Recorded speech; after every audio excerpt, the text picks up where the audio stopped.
So now we move on to a different aspect of drug engineering, which is immunotherapy and the role of monoclonal antibodies in the treatment of killer diseases like cancer. So it's my privilege to introduce the distinguished speaker of this session, Dr. Ujjwala Varavdekar, who is Scientific Officer F at Advanced Center for Treatment, Research and Education in Cancer, ACTRET, Tata Memorial Center, Navi Mumbai. Dr. Ujjwala will be speaking on the current therapeutic approaches for treatment of cancer. So, Dr. Ujjwala has been working on exploring the candidate biomolecule markers in blood for diagnosis and prognostication of cancer, and her interests are to understand the role of cell communication proteins and extracellular matrix protein in cancer and their efficacy in the cancer therapy. She is also interested in developing liquid biopsy tests and platforms to assess minimal residual disease in solid tumors with emphasis on breast and non-small cell lung carcinoma. I request Dr. Ujjwala Varavdekar to please start her session. Over to Dr. Ujjwala.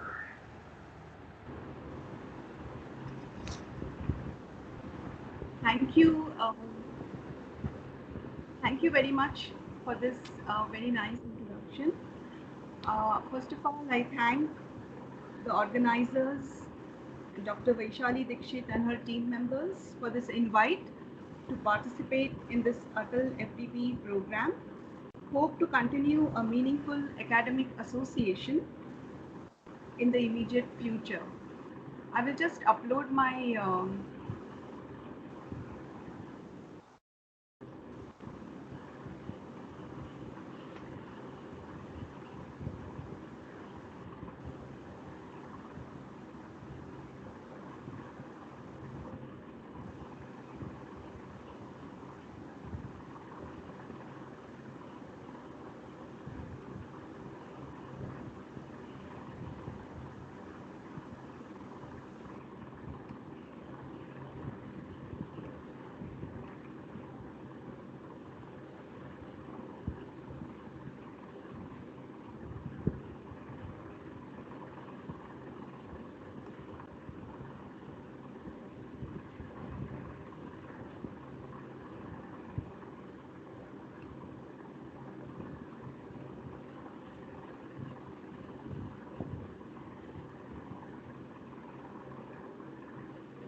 Actually, it's uploading.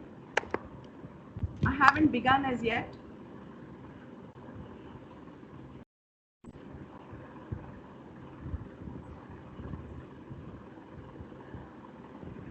Hello, can you hear me? Can you hear me, please? Yes, ma'am, we can hear you and the slides are loading.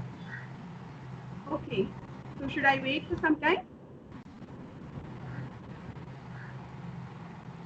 Yes, ma'am. Ma'am, we can see the slides. Okay, good.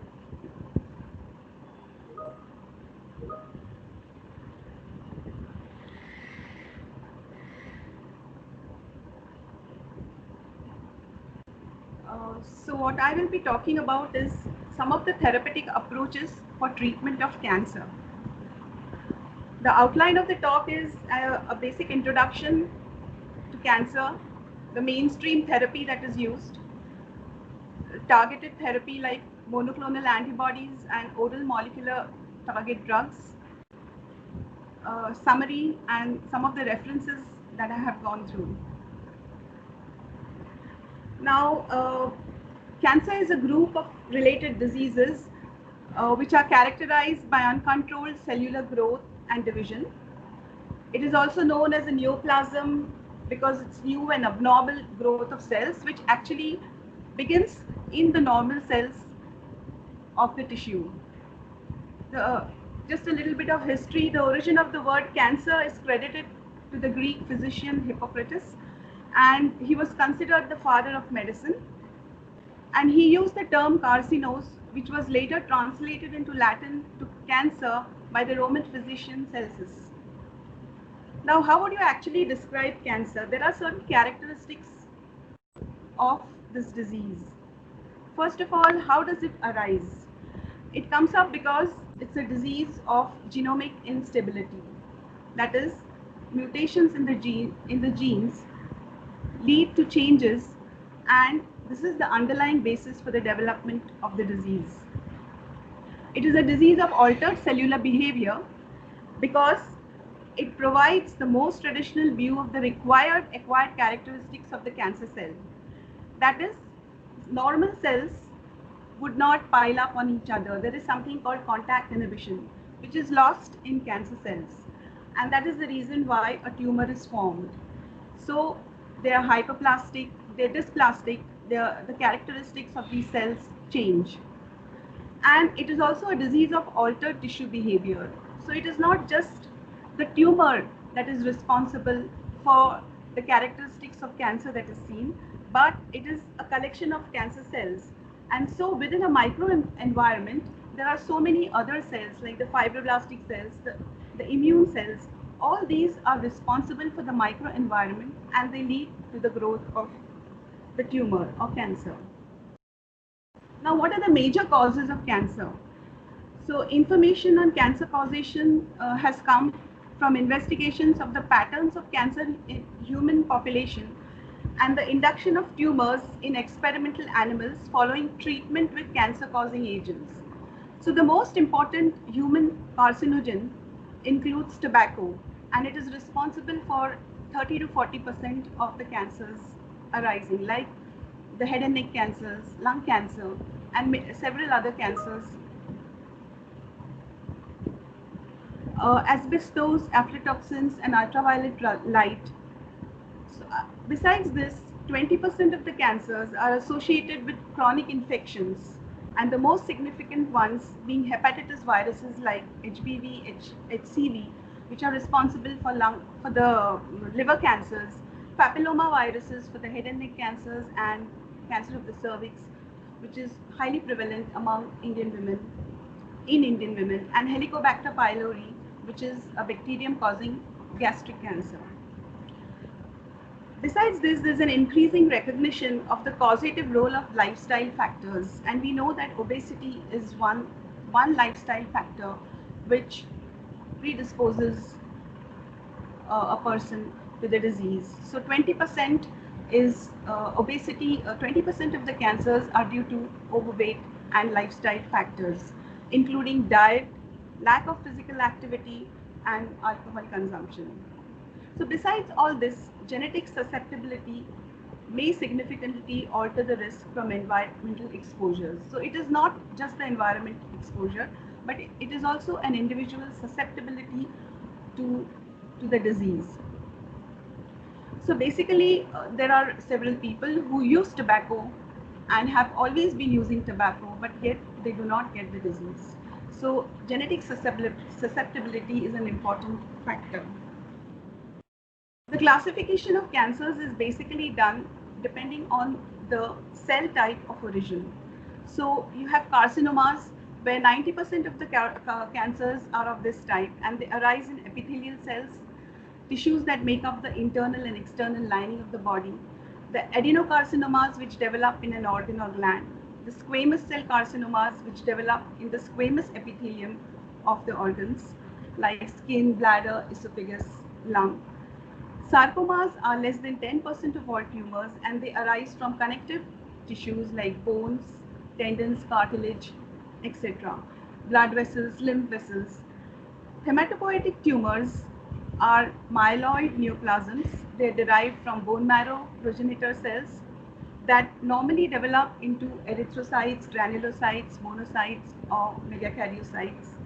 Lymphomas, which are lymphoid neoplasms, which derived variously from B cell progenitors like bone marrow derived, T cell progenitors, thymus derived, mature T lymphocytes or mature B lymphocytes.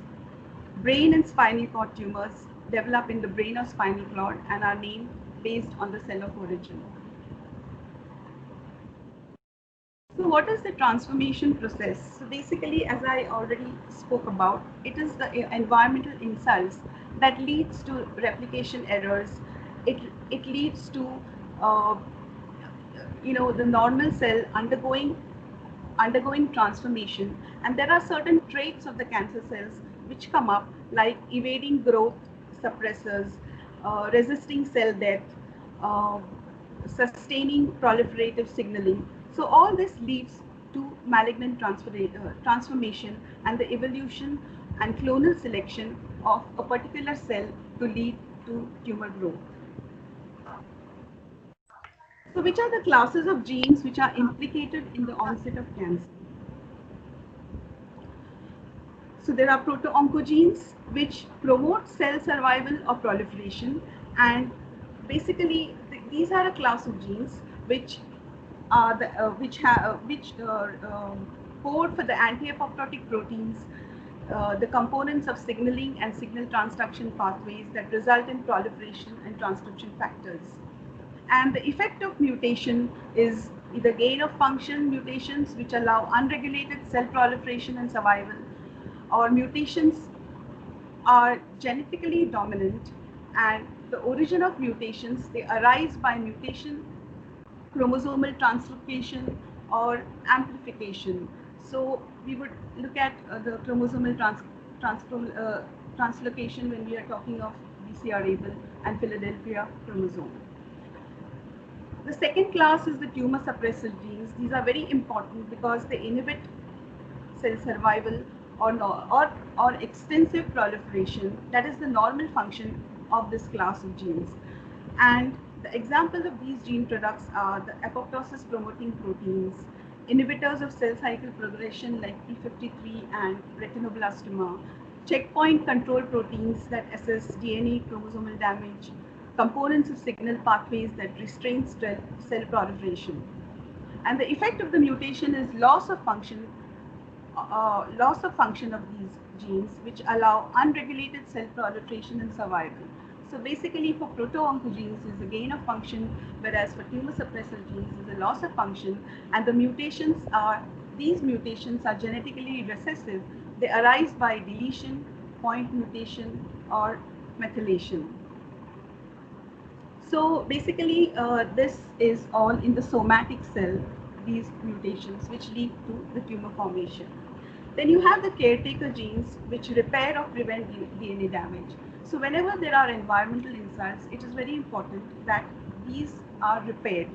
So basically the DNA repair enzymes are important, and the loss of function of or mutations, they allow these mutations to accumulate, and mutations, they are genetically recessive, so they arise by deletion, point mutation, or methylation. So the caretaker genes, any mutation in this will affect the DNA repair of the cell, leading to the malignant transformation. So this is just an overview of what I have just spoken. Basically, environmental agents that damage DNA, chemicals, radiation, viruses, will convert a normal cell. If the DNA damage is not repaired and there is a failed repair, there is mutations in somatic cells or impaired apoptosis, it could lead to a malignant tumor.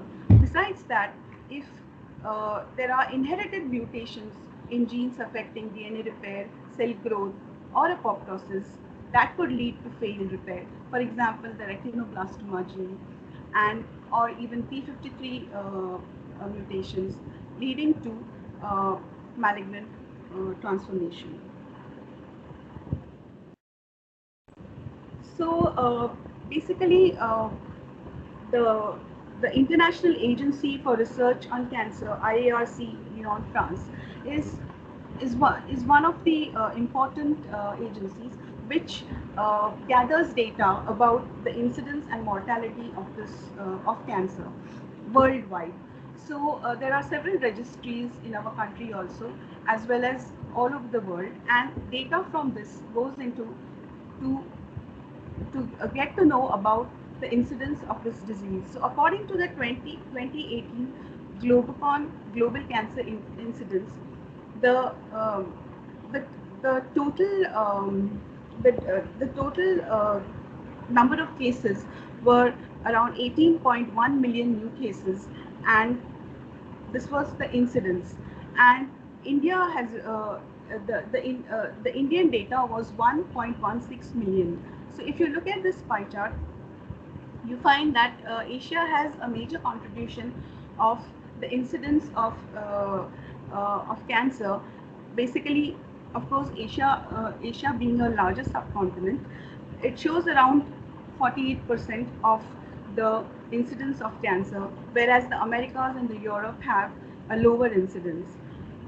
Similarly, if you look at the mortality rates, there were a total of 9.6 million deaths have been projected for 2018, and 57% is contributed by the Asian subcontinent, whereas the Americas and Europe, the mortality rate is much lower. In males, the projection was 9.5 million cases incidence, and females it was 8.6 million cases, as against 5 million deaths in males and 4.2 million deaths.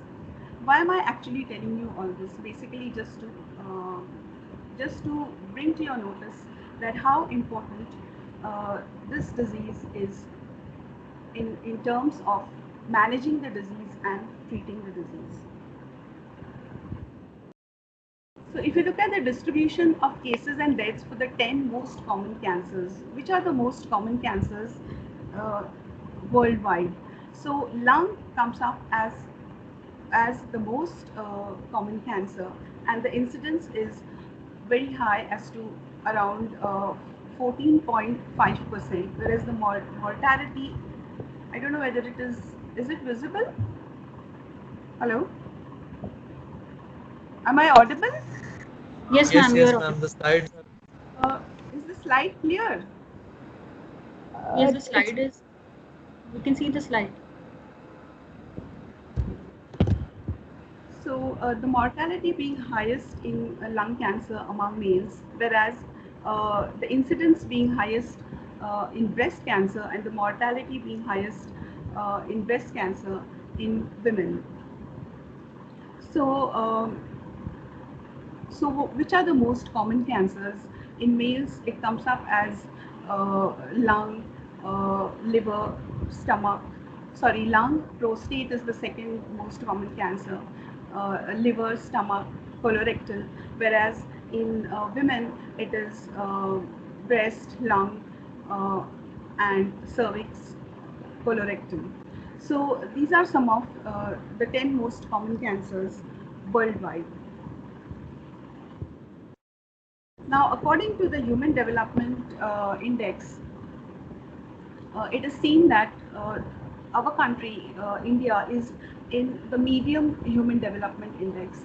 So basically, the high or very high human development index countries are the Western countries of Europe and US, whereas a lot of Asian countries are in the medium HDI, and low HDI are some of the African countries.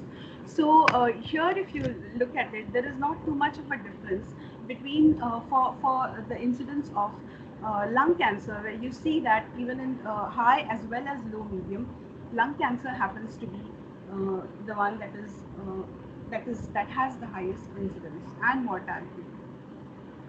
Whereas if you look at the medium HDI, if you look at the lip oral cavity, this seems to be higher in the medium, low medium HDI. So basically, India is always shows a higher incidence of cancers of the lip and the oral cavity. Among women, breast and cervix is one of the highest, the most common cancer, and shows highest incidence and mortality. So basically, in both the high and very high HDI as well as the low and medium HDI, it is seen that it is present for both. The breast is the most common cancer. So this is some of the Indian data where if you look at the first graph, it shows age in years and the incidence of in Indian men and women. So basically, if you look at this, as the age increases, the incidence of cancer increases. So this is because there are several factors for that, and aging it is a disease of the old where the immune responses are compromised, and there are other age-related problems leading to a higher incidence that is seen in an aging population. And if one looks at the cancer estimated cancer burden, if you look at this, then in 2018, if it is 1.16 million total cancer incidence, in 2040 it would be around 1.9 million cases.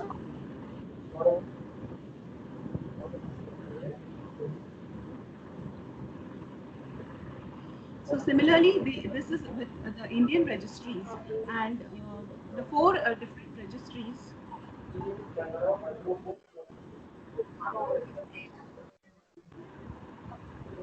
This is with four Indian registries, and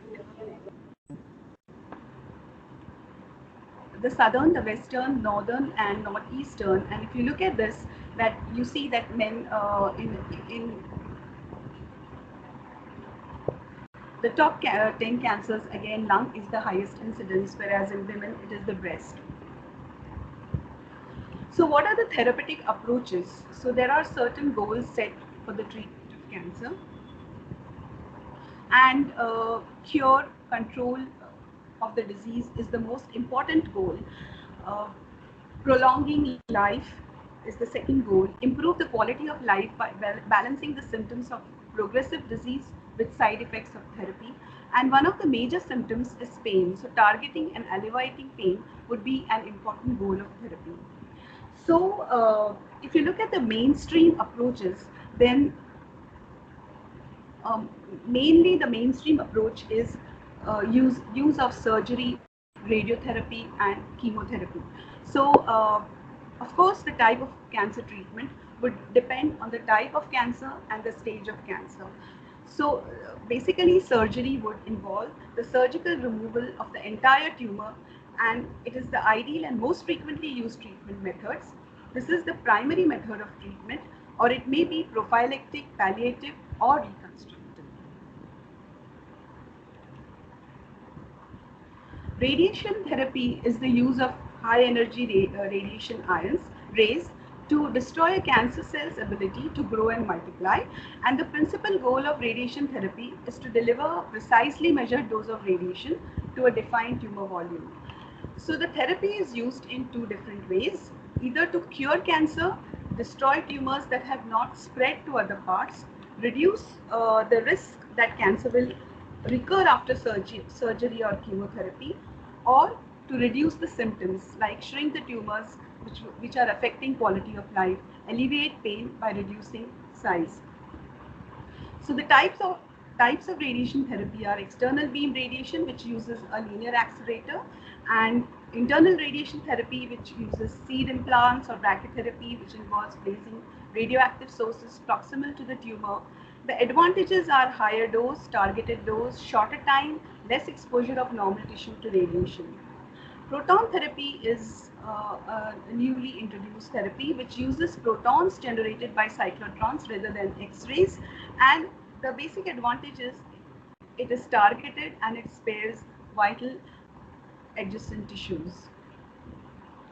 So if you look at the traditional X-ray therapy that is used, the smaller doses of radiation are used to reduce damage to the healthy tissue due to the inability to restrict radiation pattern to cancerous tissue, and there is an exit dose which which could lead to a potential damage to the healthy tissue, whereas in In proton therapy, the protons enable larger doses of radiation to be used to treat cancers, and they significantly reduce the damage to healthy tissues. So it's very much targeted.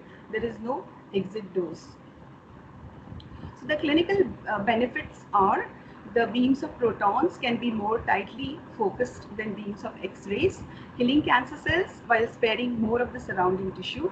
This is beneficial for isolated tumors near sensitive parts of the body such as the spinal cord and brain.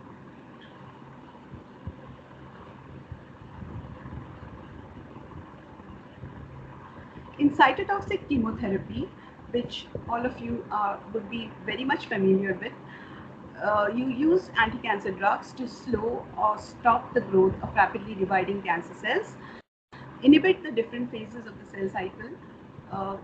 Chemotherapy became an effective validity in cancer treatment. But the challenge is the associated toxicity involving normal cell functioning required for normal well-being. And most of the anti-cancer drugs, they have their effects either on the DNA, either they affect the mitotic spindle or their steroid hormone receptors.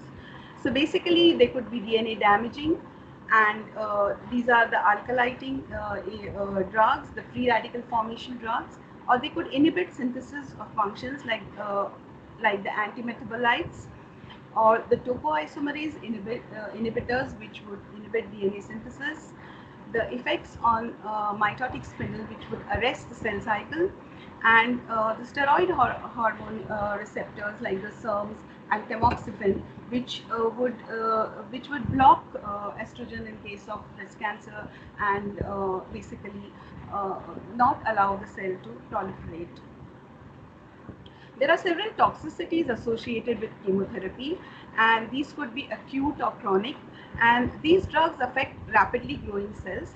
So basically it results in high incidence of unwanted and damaging side effects in rapidly dividing normal tissues such as blood cells and cells lining the gastrointestinal tract. And some of the toxicities associated are myelosuppression, which results in decreased number of WBCs, RBCs, platelets, and increases the risk for infection and bleeding. The cardiopulmonary system, like the daunorubicin and doxorubicin, causes irreversible cumulative cardiac toxicities. Renal system, dermatological toxicity, reproductive system affected adversely, neurological toxicities, and besides all these, the constitutional symptoms like anorexia, fatigue, nausea when chemotherapy is being given is also there. So targeted cancer therapies would be more towards the actual cause, or there are certain antigens which are expressed and they will be affected. So monoclonal antibodies and oral molecular target drugs are two of the targeted cancer therapies that I would be discussing today. So in monoclonal antibodies for cancer treatment, basically the synthesis of monoclonal antibodies is done.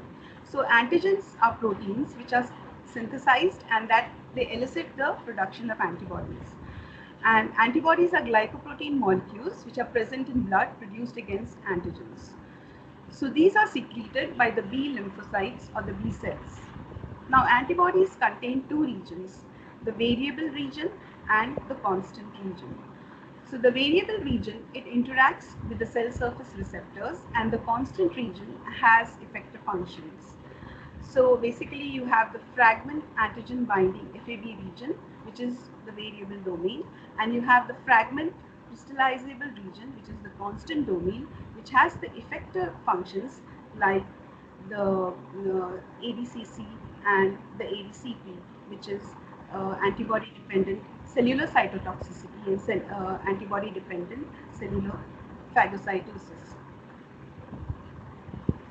So this is one of this is an important step in understanding how the monoclonal antibody would be synthesized or bioengineered. Now, what are monoclonal antibodies? Monoclonal antibodies are identical antibodies which are generated from a single B cell clone. So so these antibodies, they recognize a unique binding site on a single antigen.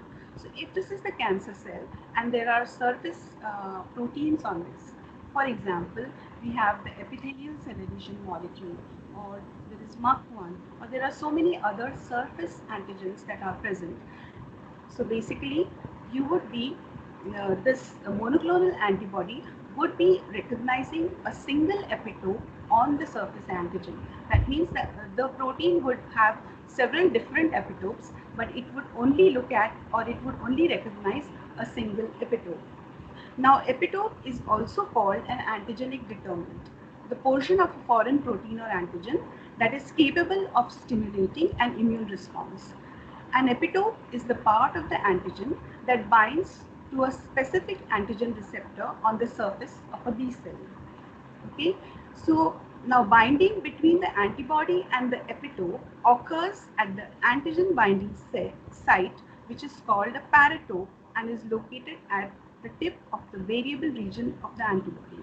So if I go to the previous slide, so this is where you have the effector functions, and this is where you have the antigen binding site. So they are distinctly located. Now, the production of monoclonal antibodies, or this was Nobel Prize winning work, which was presented by Kohler and Milston, and they got the Nobel Prize somewhere in the 80s. But actually, the work was presented in 1975 in Nature. So what did Kohler and Milston? What was the method that they used to generate clones of continuously dividing cells that make antibodies of a known specificity? So they injected mice with sheep red blood cells and isolated spleen cells, including those that produce antibodies. Now fused these spleen cells, they were then fused with antibody producing spleen cells of limited lifespan with myeloma cells. So you have antibody producing spleen cells. Now these will be the spleen cells, so they will have different types of antibodies being produced, and myeloma cells, which is, we know, a cancer cell line. And this the basic characteristic of the cell line is that it is immortal. It can go on replicating without dying. So there is an immortality associated with the myeloma cell line. Now, spleen cell line cells that had been activated upon antigen recognition fused preferentially with the myeloma cells, generating hybrid cells called hybridomas. So unlike unfused cells, the hybridoma cells could grow on the selective agar plates used and form colonies of identical cells. So this is how basically they isolated these. So when these hybridomas were made, then the hybridomas that secreted antibodies specific for sheep red blood cells were identified by the ability to destroy such cells, that is addition of sheep red blood cells on agar plate. Okay, so these original hybridoma cells made two types of antibody, one that recognized sheep and red blood cells, and another of unknown specificity. But this two antibody problem was soon solved through the isolation of myeloma lines that had lost antibody expression. So they then used specific myeloma lines. So basically, if you look at this cartoon, then you have an antigen which is injected into a mouse, and the spleen cells are isolated, and cell culture with myeloma cell is done. So this is selected and grown. Only the hybrid cells are grown. Basically, a hypoxanthine aminopterin thymidine hat medium is used, where aminopterin is an inhibitor of DNA synthesis, and so the myeloma cells lack the HGPR enzyme. So only those cells that are hybridomas would grow, and it is screened for the desired antibody, and these are separated. Okay. So this is just another cartoon just to show you that basically there would be a lot of fused cells formed. There would be spleens, B cells fusing, or there would be myeloma cells fusing, and but basically you would want a fused myeloma with spleen only to give you a hybridoma. So how does the monoclonal antibody therapy work? Basically, hybridomas are cloned and expanded to produce monoclonal antibody, and antibody therapy is given to the patient. The antibody will work as a binder between the cancer cell and the immune cell, and the immune cell will excrete granzymes and other proteins that will kill the cancer cell. Now there are different types of monoclonal antibodies. There are mouse monoclonal antibodies which are used mainly for immunodiagnosis, and there are chimeric monoclonal antibodies. There are humanized monoclonal antibodies and fully human monoclonal antibodies. So basically these are used for immunotherapy. So what does this actually mean? The mouse monoclonal antibody has got a mouse variable region uh, as a mouse constant region, and this, as I said, is only used for diagnostic purposes. In Chimera, you have all mouse variable and human constant region. So this is time consuming to create, but basically rituximab and cetuximab are chimeric monoclonal antibodies, and humanized are monoclonal antibodies like trastuzumab and bevacizumab, which are part mouse variable and human constant. So these are time consuming to create also. And fully human monoclonal antibodies, these are human variable, human constant, and repeated dosing is possible in this, because there would not be any reaction to using fully human monoclonal antibodies. So how are these human monoclonal antibodies? Basically, there are several methods, but one of the method here that I have shown is a transgenic mouse is created, where you have the transgenes they are the human genes that are, so basically you use homologous recombination in embryonic stem cells to engineer B cell deficient mice that are incapable of expressing endogenous immunoglobulin heavy and kappa light chain genes. Then the B cell development in these mutant mice can be rescued by the introduction of human germline configuration heavy and kappa light chain mini locus transgenes, and the transgenes rearrange during B cell differentiation and subsequently undergo class switching and somatic mutation in response to antigen stimulation, thus recapitulating both stages of the humoral immune response using human rather than mouse sequences. So the mice can be immunized, and human sequence antigen specific monoclonal antibodies can be obtained using conventional rodent hybridoma technology.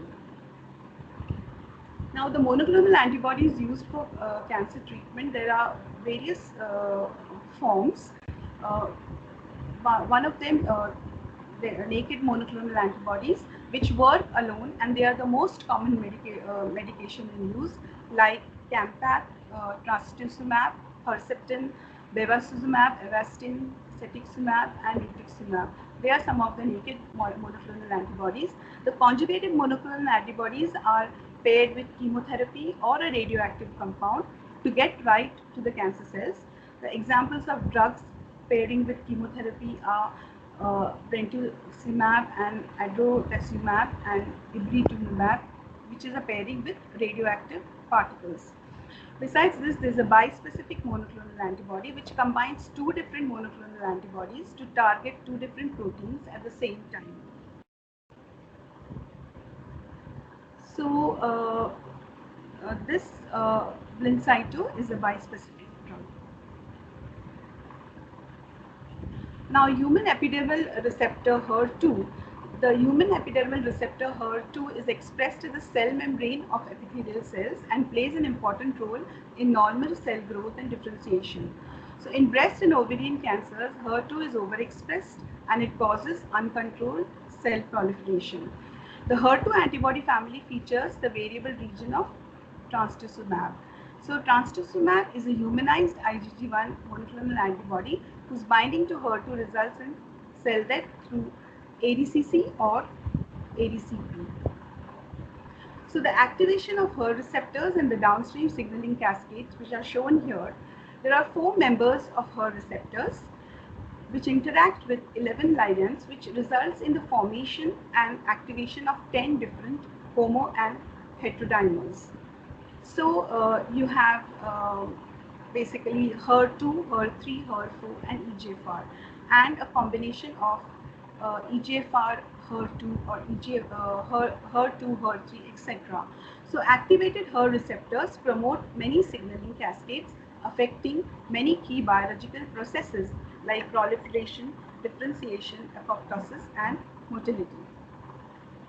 Now the potential mode of action of trastuzumab and pertuzumab, 5 mechanisms have been proposed and partially tested regarding the action of trastuzumab. Mechanisms underlying the action of trastuzumab, one is extracellular action, which is through ADCC, and this is well supported. But there are other actions which are intracellular actions like inhibition of HER2-mediated cell signaling, inhibition of HER2 cleavage, inhibition of angiogenesis, inhibition of DNA damage repair, where there is limited data available on this. And the mechanism of pertuzumab is likely through the inhibition of HER2 dimerization and activation. So this mechanism underlying is inhibition of receptor dimerization, receptor phosphorylation, and the activation of downstream, inhibition of the activation of downstream cell signaling. So this is the proposed model, and in this reference it has been described very nicely. So you have pertuzumab, which acts to inhibit the classical HER2-mediated cell signaling cascades by blocking HER2 dimerization, and trastuzumab acts through ADCC and the inhibition of HER2 cleavage. So basically the signaling is affected, or both through the dimerization as well as the single signaling by the cleaved HER2.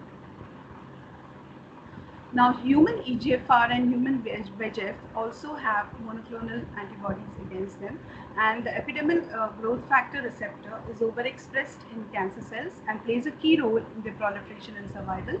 And basically, EGFR is overexpressed in 90% of HNSCC, the head and neck squamous cell carcinoma. The anti-EGFR human EGFR family features the variable region of cetuximab.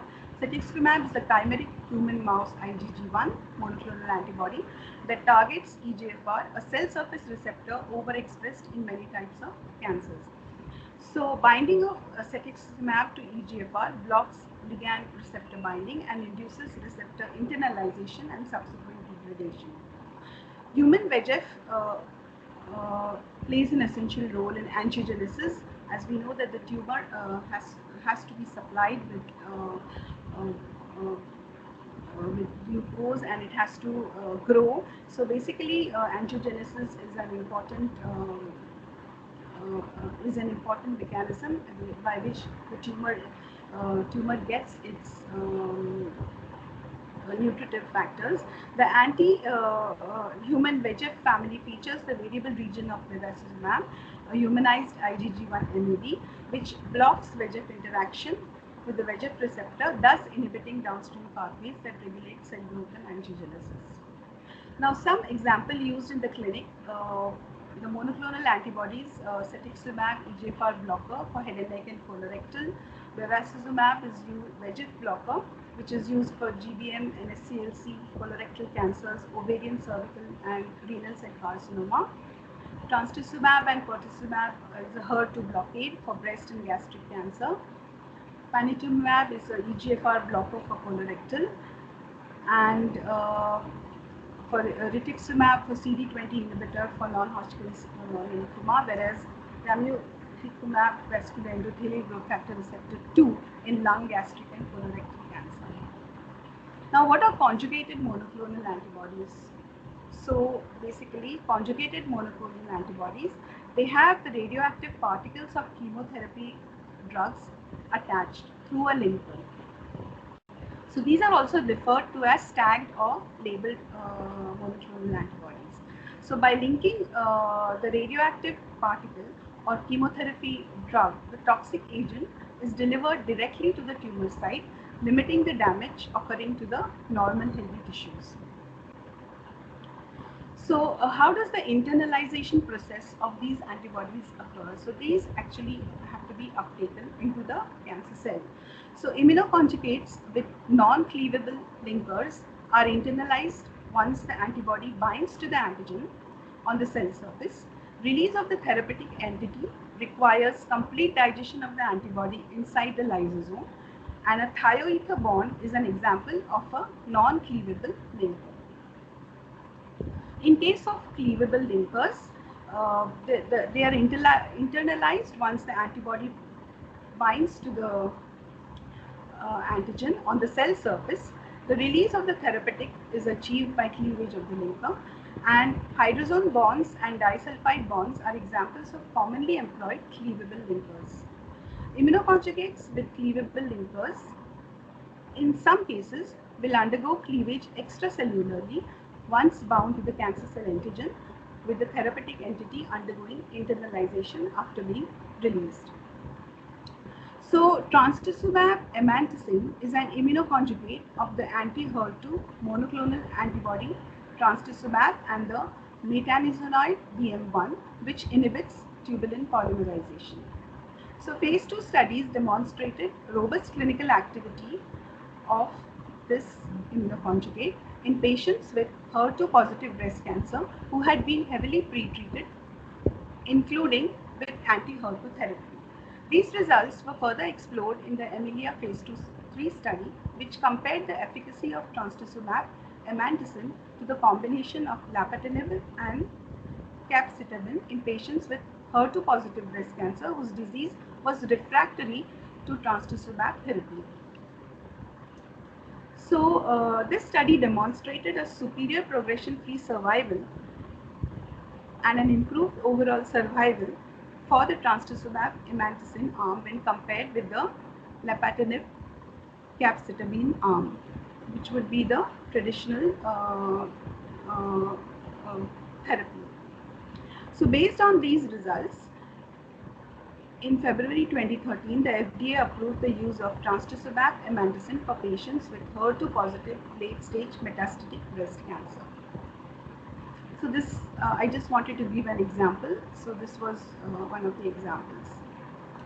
Now there are also radionuclide immunoconjugates, which some of them have been approved and some have been discontinued. So in this case, they have used a radionuclide yttrium-90 or indium-111, and they have used it for relapsed or refractory B-cell non-Hodgkin lymphoma. Now, what are bispecific antibodies? Bispecific antibodies contain two different monoclonal antibodies, allowing for two mechanisms of action at once.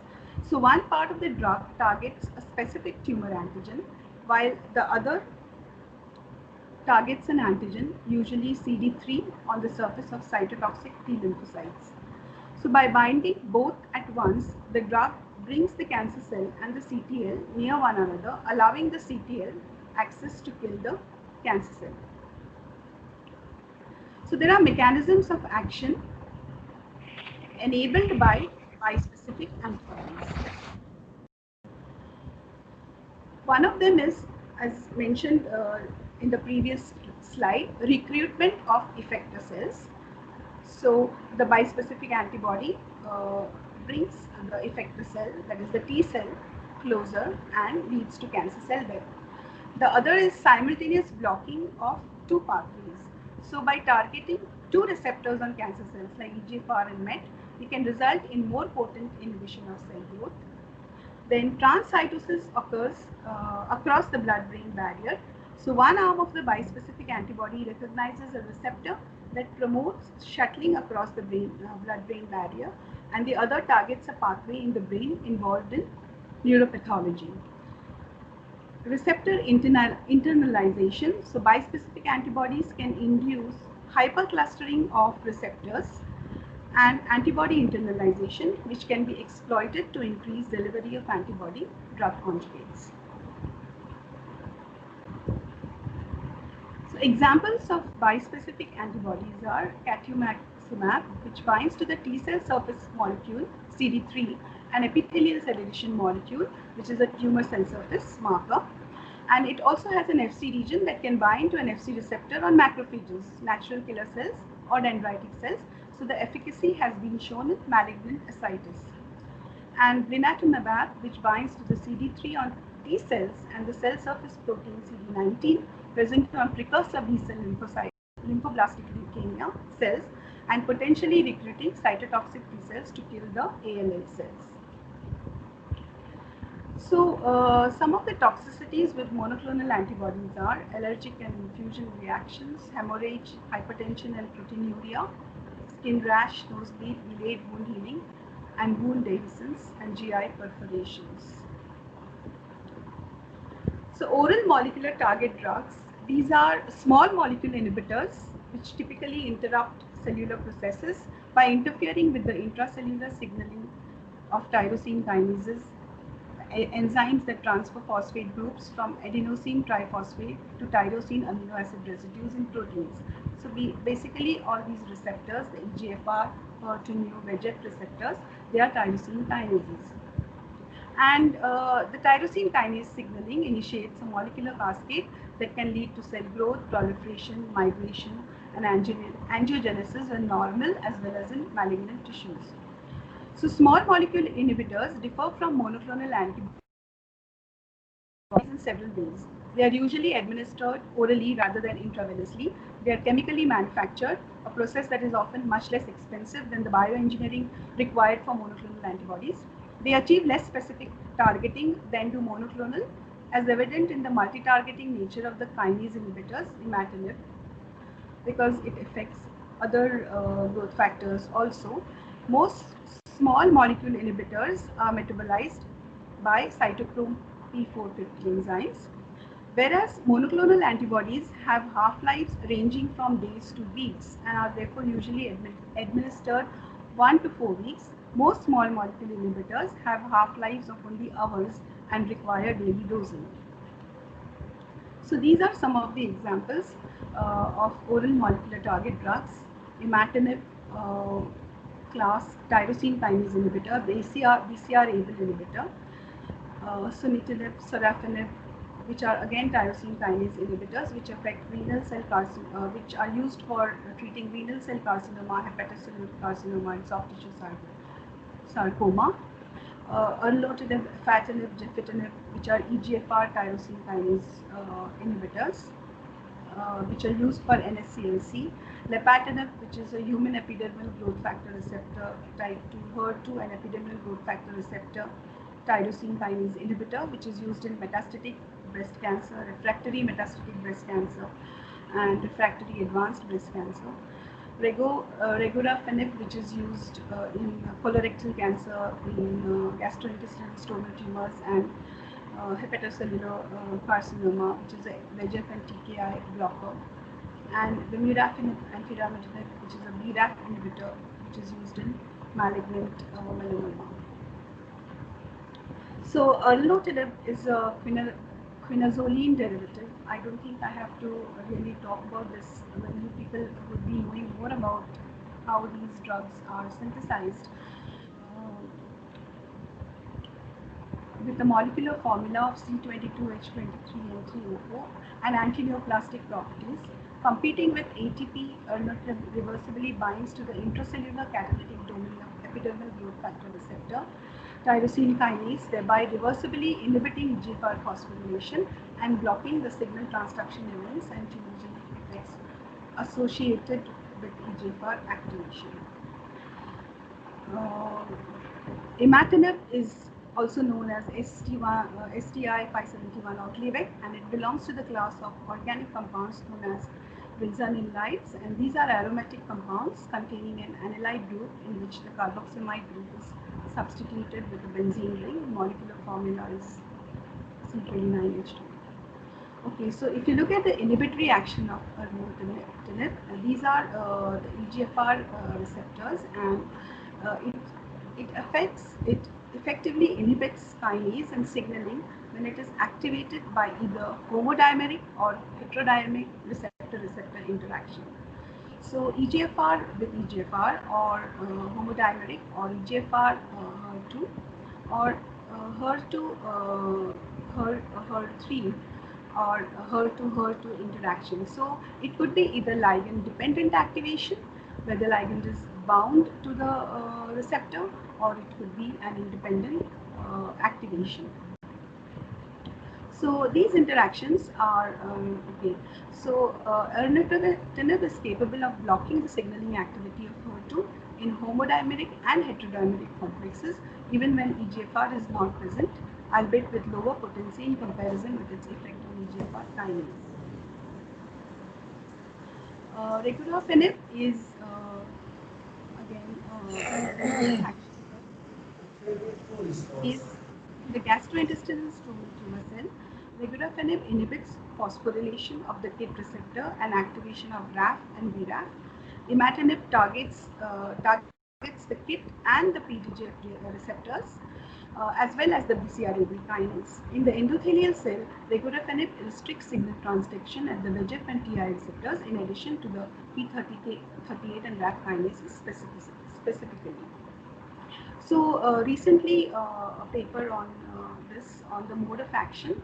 So basically, what regorafenib also does is it suppresses the CRC progression through oncogene alteration, like inhibiting EGFR, and induces apoptosis regulation,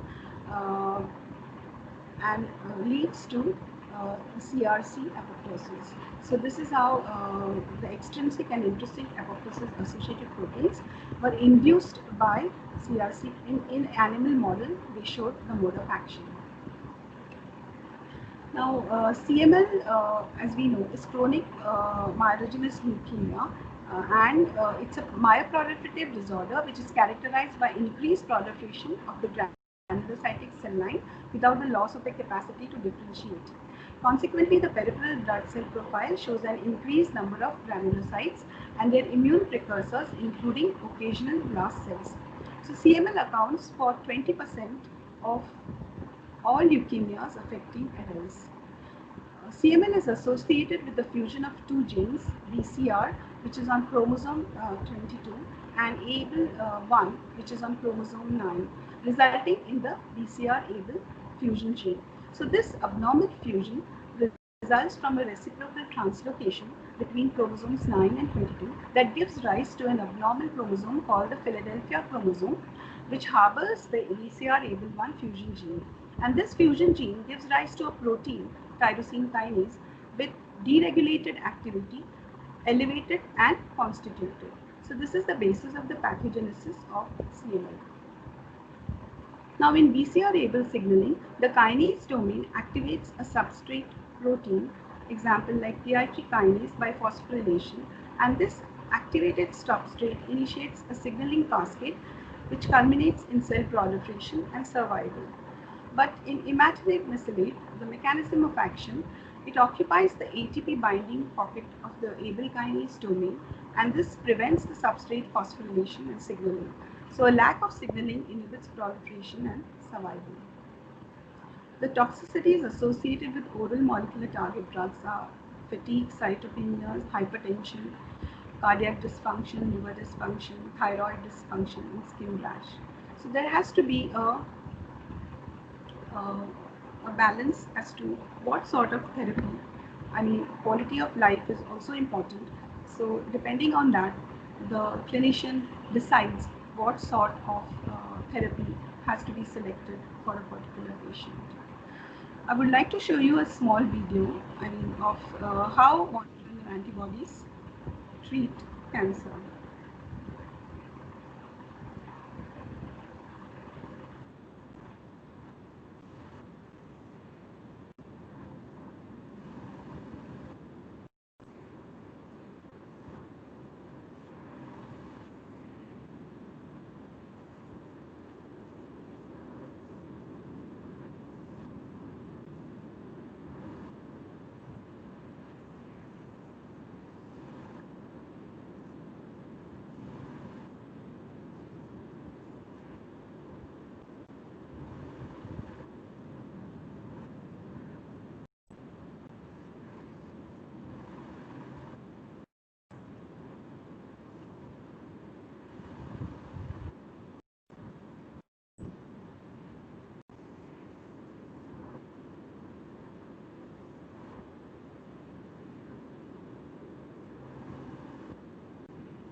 So in summary and conclusions, cancer is a group of diseases involving abnormal growth and with a potential to spread to other parts of the body.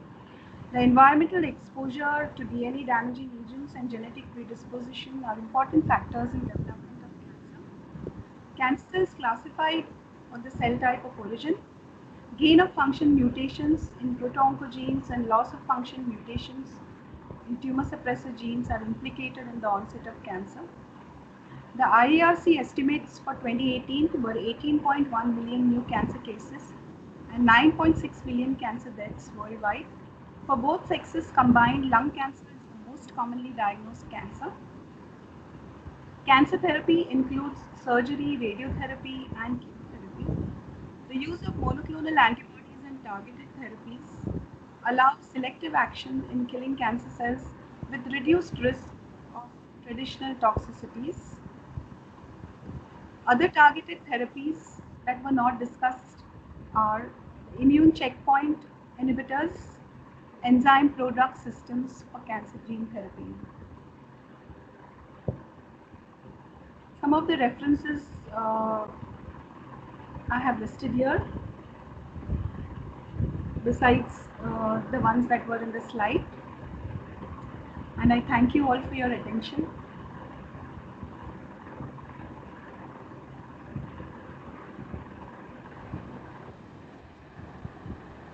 Thank you so much, Dr.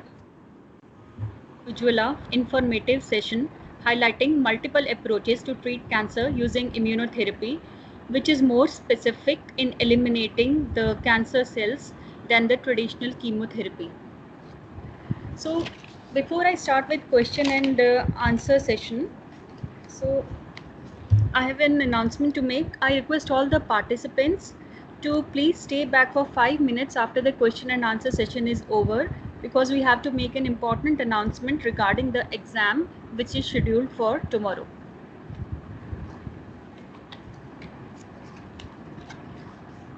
So I start with the question and answers. So Dr. Sunita Sampati, she wants to ask, what is the success rate of using the monoclonal antibodies in cancer therapy?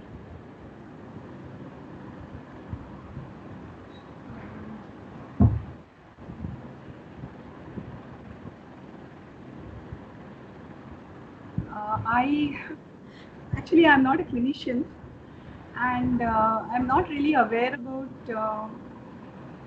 totally what is the success rate. But I do know that there are several, like I spoke about, there are several cancers which which clinicians are using for example, Herceptin. So in HER2 overexpressed breast cancers, Herceptin is being used, and so there are certain monoclonal antibodies which are being used and which probably extend the life of the patient. But overall, I will not be able to comment on the success rate of this therapy. Okay, ma'am. So, is there any therapy in which we should focus on causes of cancer? In the sense, causes of cancer? I didn't get the question, please. Is there any therapy in which we should focus on causes of cancer in maybe treatment of the causes of cancer? Yeah. The question itself is not very clear. Yeah, that's true. I understand the question. What is probably being asked is, do we have to focus on certain factors that lead to cancer and should be avoided? Is that what the question is? Okay. To what extent do we achieve targeting by using monoclonal antibody-based therapy, since some of the target receptors would be expressed on normal cells as well? Yes, but basically on these cells, they are overexpressed. So there is an overexpression of most of these receptors on the cancer cells, and so that is the reason why there will be the associated toxicities, right? But you are trying to achieve something where the amount of the extent of expression is much higher in the cancer cell that you want to target than in the surrounding normal cells.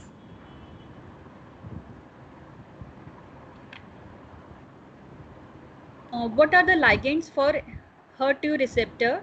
Can we design drugs to mimic those ligands? It's a question by Professor Rajnikant.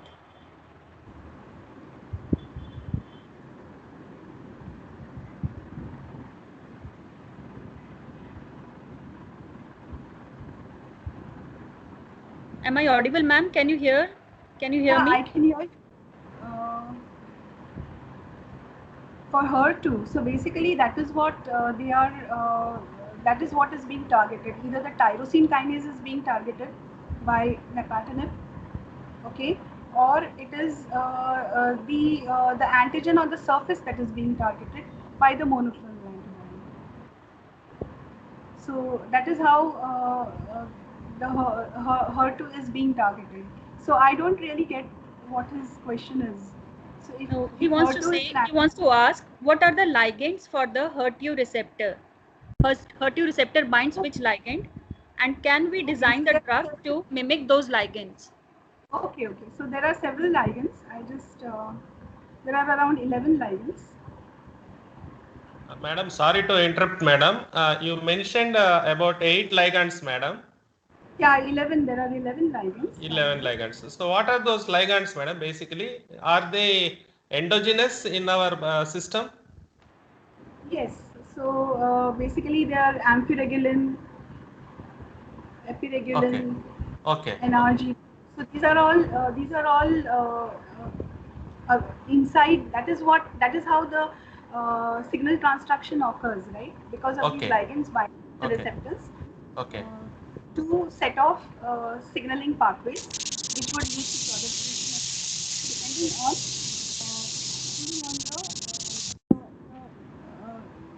on the whatever is required by the cell. So if it is apoptosis, which is the pathway that will go on. So the ligands would trigger the signaling pathways after they bind to the receptors. So your question is whether we can mimic the ligands. Yes, madam. Yes. So if you mimic the ligands, what are you going to achieve? I mean, you are going to achieve the same thing, right? No. I mean, you would set out. It means mimicking in the sense, madam, we can come out with molecules which are more potent those ligands than those ligands. Is it possible? No, but here you are trying to block. Here you are trying to block, right? Yeah. So, hello, I'm very sorry to interrupt the participants. I request you please not to unmute yourselves during the session.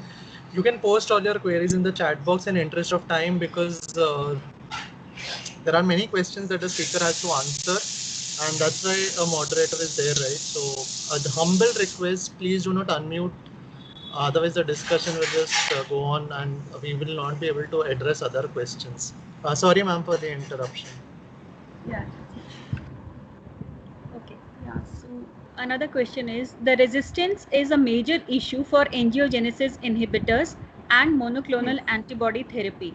What can be done in future therapy for cancer?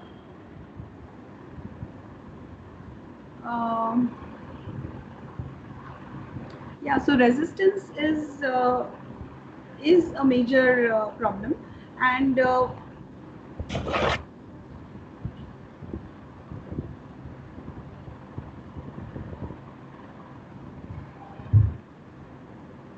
so I'll give you an example of EGFR tyrosine kinase inhibitors, where they look at certain mutations, and there are sensitizing mutations and resistance mutations.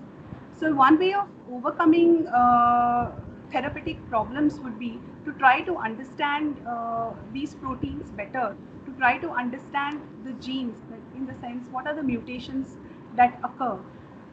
So basically, when there are certain sensitizing mutations, then the EGFR TKI therapy works better. Or if there is a resistance mutation, then it is no point giving the TKI inhibitor.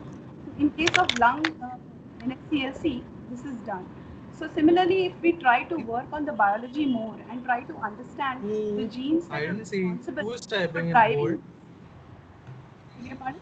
Let him keep typing. I don't care. No, and this also, why these people are unmuting?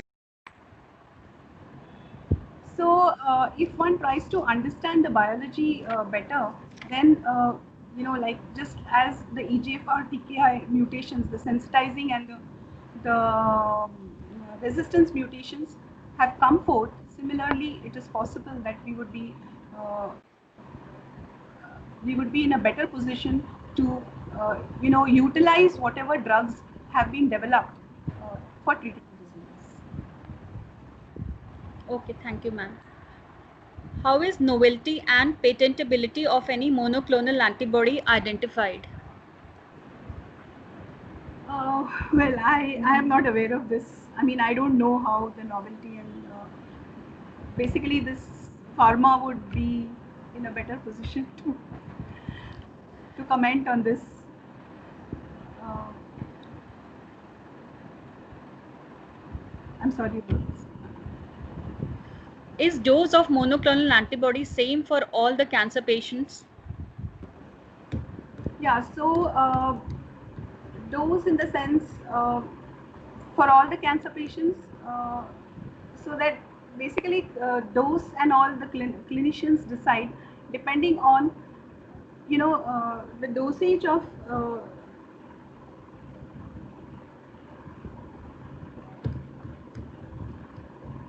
I'm sorry, I cannot answer this question. But I know that multiple dosages are not required when a monoclonal antibody is given, as compared to a small molecule drug is given. So,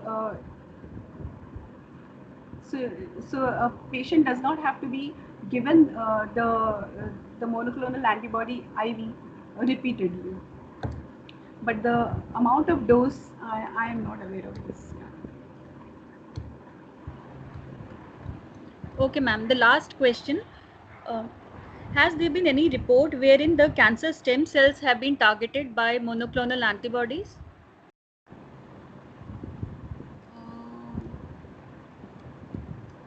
Cancer stem cells? No. No, because you are monoclonal antibody, you are targeting something cells which are, stem cells, cancer stem cells are a part of the tumor. Okay, so the number of cancer stem cells would be lower in any tumor. You are trying to get rid of the tumor. So basically, you would be, I mean, there are no specific antigens that you are targeting on a cancer stem cell. So that as of now, at least I am not aware whether they are using any specific cancer stem cell marker for targeting with a monoclonal antibody. Okay, ma'am. Thank you so much for this informative session. So as there are no questions, I would like to end the session. Before that, I would like to thank the audience for their patient listening and the questions. So thank you so much, ma'am.